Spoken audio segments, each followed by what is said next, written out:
तुम्ही पण जर मुंबईत राहत असाल तर तुम्हाला सुद्धा माझ्यासारखा वडापाव नक्कीच आवडेल.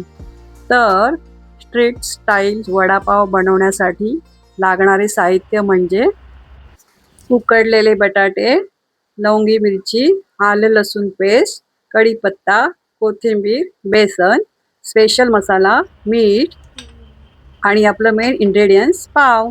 तळण्यासाठी तेल, हिरवी मिरची, हळद, राई, जिरे आणि हिंग. सर्वात प्रथम फोडणी घालून घेऊया. त्यासाठी मी कढईत तेल घातलंय. तेल चांगलं तापलं त्यानंतर त्यात राई, जिरे, मिरची, कढीपत्ता घालून घेऊया. त्यानंतर आले लसूण पेस्ट, हिंग,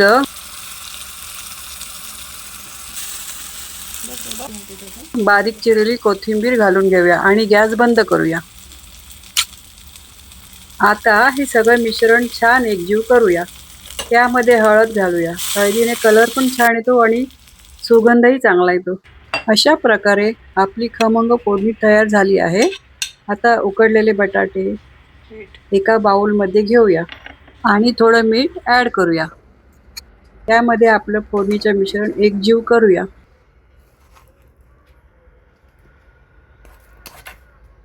मिश्रण छान एकजीव झाल्यावर त्यात मस्त बारीक चिरून कोथिंबीर घालूया. कोथिंबीरमुळे वड्याची चव अधिक वाढते.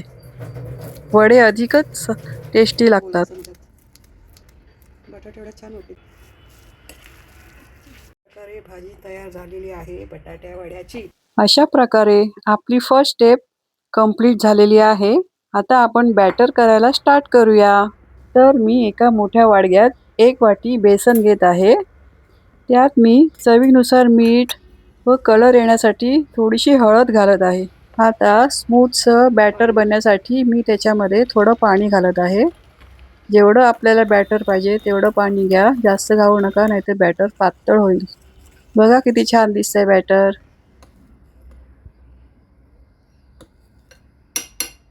आता मी बटाट्याच्या भाजीचे गोल गोळे करून घेत आहे. बटाट्या वड्याची तुम्हाला जेवढी साईज पाहिजे, जेवढे लहान मोठे त्या आवडीनुसार तुम्ही करू शकता. मी मीडियम आकाराचे घेतले आहेत. तुम्हाला पाहिजे तसे तुम्ही घेऊ शकता. आता मी सगळे बटाट्याच्या भाजीचे गोळे करून घेत आहे. आता आपण त्यानंतर पुढची प्रोसेस करून घेऊया.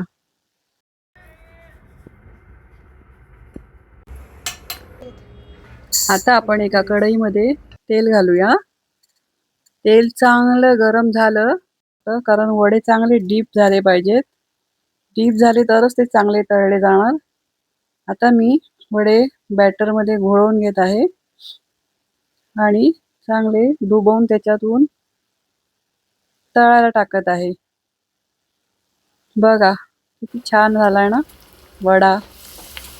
अशा प्रकारे तुम्ही सुद्धा करून बघा आणि मला कमेंट करून सांगा वडे कसे झालेत ते.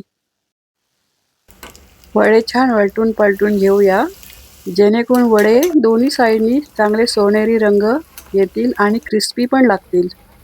अशा प्रकारे आपले वडे मस्त तळून झाले आहेत. ते मी टिश्यू पेपरवर काढून घेतले जेणेकरून एक्सेस ऑइल टिश्यू पेपर शोषून घेईल आणि ते आपल्या आरोग्यासाठी जास्त ऑइल चांगले नाही. तुम्हाला कोणती चटणी आवडेल ती लावून तुम्ही खाऊ शकता. बघा वाटतोय की नाही मुंबईसारखा वडापाव. तुम्ही पण एकदा करून बघा आणि मला तुमची कमेंट लिहून पाठवा. धन्यवाद. अशाच अजून कोणत्या व्हिडिओ तुम्हाला पाहिजे असेल तुम्ही मला कमेंट करू शकता. बाय.